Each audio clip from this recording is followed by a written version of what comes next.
You for taking time to be here today and doing this very, very nice presentation. I'm not sure that I'm as deserving as people think. There are many, many people around the country who are working hard to preserve the Second Amendment. It's, in my mind, if you don't understand why it's important to preserve the Second Amendment, you probably don't know why to preserve the other ones either.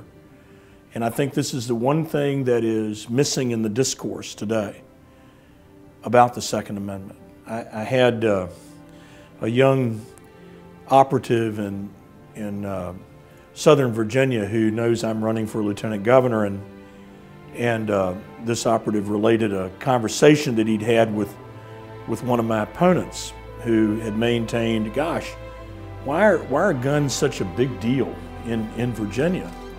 Which provoked this young man to say, it's not about guns, it's about freedom.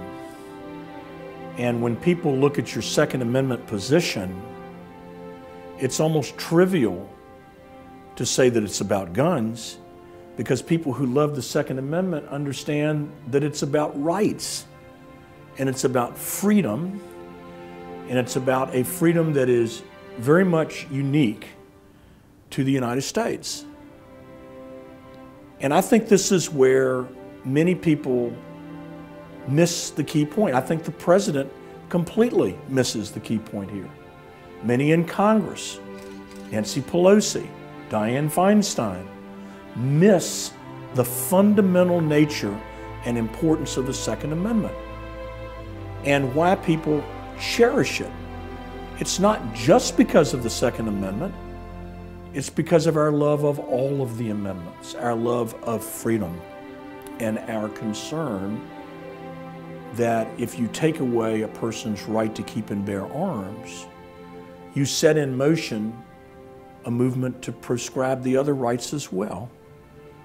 And I think that's a legitimate thing to say. I don't think we say it very well, but that's how I say it, and that's how I'll campaign on it in the course of the next year. So again, thank you very much for this award. It was very, very generous, and I am very honored. And I have to say, I did repeal one gun a month. That made some people in this room kind of happy.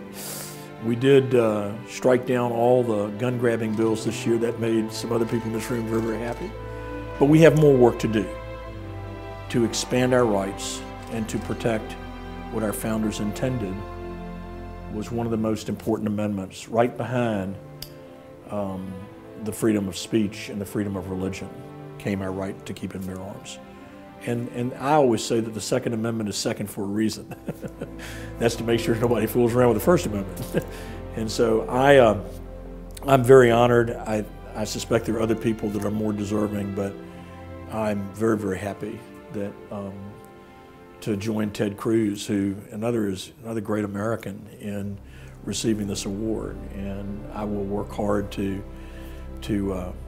deserve it. How about that? I think I will continue to work hard to deserve it. Thank you very much.